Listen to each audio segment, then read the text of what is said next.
I can do plenty of work if my shoulder is across the cheekbone, just above the jawline. Okay? I can do plenty of work in terms of turning my partner's head away. But what you'll notice is, if he does a good directional bridge, like at a 45-degree angle, he kind of like launches me up here in this space. What happens is sometimes he'll be able to get his head down underneath me, kind of burrow his head in. That increases his structure, increases his leverage, and a lot of times you may find that little bit will be what enables him to initiate the sequence to make space and escape, even if he doesn't do it all in one motion. So what you want to think about from here is not just how much I can manipulate his cervical spine and, you know, crank on his neck and everything by just turning his chin away. Instead, I want to be more efficient. So actually, it's a little less wear and tear on his body, I think, mechanically speaking, but it's more difficult for him to escape. Notice what my arm does. So right now, I have the whole length of my upper arm bone is fixed, right? I can't change that. So if I'm going vertical from elbow up to shoulder, you'll notice that my shoulder is way up here. So when I roll it forward, it has to come across his cheek and jawline, right? But once I wiggle this in, notice the difference when I drop it in here. So I'm kind of dropping it down onto his clavicle, right in the trachea area. And now I roll it in. And now you'll notice that not only am I all neck in my connection, but I'm actually underneath his jaw right now. So if Ryan goes to bridge, okay, there's no way for him to get underneath my arm, like kind of tuck himself onto that bicep. There's no way for him to get underneath me, per se, right?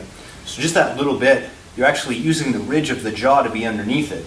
And then the additional pressure you're putting on the carotid is just a bonus, because now he starts thinking about more being able to stay conscious than he's thinking about escaping, right? But the thing is, I'm not so much talking, this is bridging the gap as I talk about how to do a super efficient blood choke from here, from the position, but I'm not getting there right now. What I'm talking about is actually the position itself, the maintenance. So you're dropping it and then rolling it up, kind of? Yeah, exactly. So if you see it from here, okay, this, I can only go forward. But when I do this, okay, and now I go, like I'm trying to touch my shoulder through my hand, now all of a sudden, right, I can get right in that sweet spot. And, because otherwise what would happen? If I'm 6.5, 7 foot tall guy, I'd always have a crossface that's going like way over, right? I can never truly get into the neck. It's always going to be just a spinal manipulation, right? Which is harder on the neck. Everybody's neck gets all sore and jacked up. In this case, I'm really only turning his chin a bit, but the real pressure here is a little more merciful on his spine and a little more efficient because it's just on the neck itself. It's not so much on the face and the cervical spine again, right? So one more time, do a slightly different angle. Okay, wiggle it in, make the connection from here. So drop it, and now put the weight forward. And now as your partner bridges, okay, you notice there's no way. You've got a physical obstruction just using his own body, which is your shoulder now underneath that jaw, so he can't launch and then dig underneath. Okay? So first one here, that'll work, right? But from here, I dip down like I'm touching my shoulder onto this. Okay.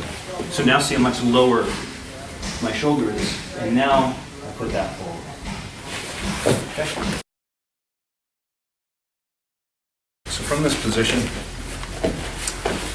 pretty much gone through most of the straight up smear campaign to isolate this arm once I've killed the near side with weight, and talked about how to isolate it, how to beat it with angle, how to deal with him shifting around to various positions, to hide his arm once I'm starting to attack from any of those one attacks.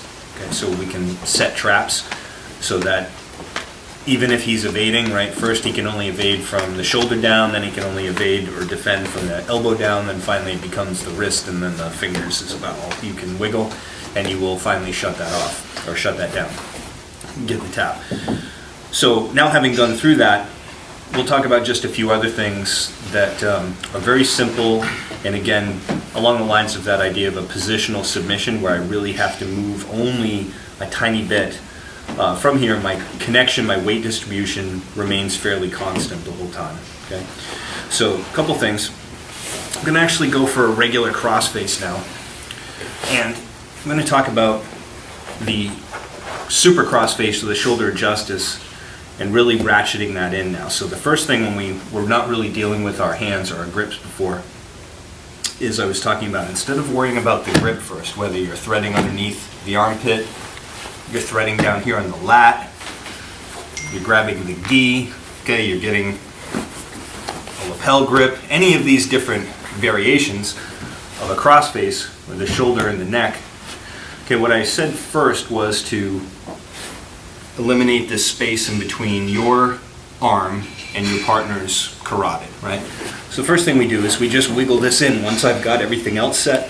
Okay, I want to make sure there's zero space on this side, and then just my shift will create the connection, and then to actually put it in the right place so that I'm underneath my partner's jaw. That's not just for the pressure that you put on the artery, essentially, which gives that sort of a choking sensation, but it's also to make sure that if they do a big bridge and they try and bump you up, that you won't actually come up over their head. Is to just drop my shoulder like this down, so now my humerus bone is angled a little bit. It's not straight up and down from the floor, my elbow up to my shoulder, and now it's actually sitting more on his trachea.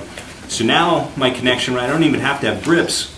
I already have all the pressure I need. You could essentially start to make somebody feel like they're going to pass out right from there.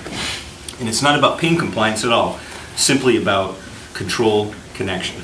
So from here, we're going to add the grip now. And you have any of these variations I just talked about, right? You can be grabbing the gi, the lapel. A lot of times what I'll do very simply is, depending on arm length in relation to the thickness and size of my partner's upper body, so I'm just going to take my fingers here and put them under the armpit or the lat. Depends on how big they are and how long your arms are relative to them. Now from here, once and only once I have taken all the space away, as we talked about before, okay, do I get the grip, and then I do a slight pull in this direction to bring him towards me. Now he's slightly out of spinal alignment. Now from here, what I'm going to do is drop my shoulder down like we talked about before. Okay? This hand could be doing any number of things, right? I could just have it up against him. I could have it across the belt line. Okay? I could be pulling in on his arm here. All these different things. Right now I'm just going to focus on this grip, but know that I'm not going to be lazy here where I'm going to give him, say, a deep underhook, even though ultimately it won't matter. So I drop my shoulder down, and now from here what I'm going to do is, regardless of what my arm's been doing so far, now I'm going to bring it back here, and I'm going to walk this way to really ratchet that in, so now it's touching, my shoulder is touching down here by his trachea. So it wasn't just aligning with it before, now it's actually pointing towards and touching his trachea. And now from here, you'll notice my hips come up a little bit, and now I'm going to walk back into Mike, and as I do, I'm fully ratcheted in under his neck, okay? And then you feel the tap come in. If you get somebody, who's super resistant, they may hang out there for a little bit before they feel that. But essentially what you're doing is you're just filling in the side of the neck with that pressure. If you don't get a tap, because somebody's just really gnarly, they're one of those people that seems to have like hidden arteries that's, even if you do a picture perfect rear naked choke, it takes them like 3 times as long as other people. There are some people like that. Not always the toughest people either. They just have weird anatomy or something, I don't know. But you feel your shoulder in here, okay, you drop that down. Now, as you make that little adjustment, your ball of your shoulder is so far in here that when you start to walk back around, it just fills into that space perfectly. And it literally requires only the energy to be on the balls of your feet and nothing else, okay? I'm not squeezing my bicep. I'm not lifting my arm up. Well, I can't, right? Because he's got all the weight of his body supported on the bone of my elbow, right? So this is pure skeletal structure, connection, and weight. That's it. All right, so starting from here, I make sure first, what do? I take the space out on this side. All my other alignment and weight is all we've been talking about the whole time.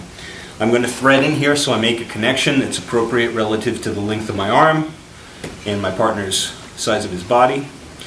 I'm going to drop my shoulder down. Now I'm going to ratchet that in even more so from what we're talking about right now. So I bring my arm through, making sure I don't give up any big space in here. And now from here, I'm going to start to walk this way. So my shoulder is now fully pointed down towards the sternum, and once I feel it's completely locked in there, then I slowly start to bring it back. And there's the tap. Okay? And if somebody's very resisting, you may need to walk through a little bit more, almost until you're coming right up into their hip. But you almost always get either a submission from there or a very deliberate response on your partner's, on his part. And that's going to allow you to open things up, because nobody's really focused on an escape from there. Everybody's kind of focused on, I must relieve that pressure before, I start to see the starbursts and the TV shuts off. So go ahead and try that nice and smooth or nice and slow. Switch back and forth each time so nobody has too much pressure on your neck. Nobody should feel like they're getting neck cranked though. This should be very much like just, it's pressure, it's a bit uncomfortable, but it should be more of like a blood choke type of a sensation than anybody feeling like they're going to need to go to the chiropractor afterwards. Okay? Let's try it.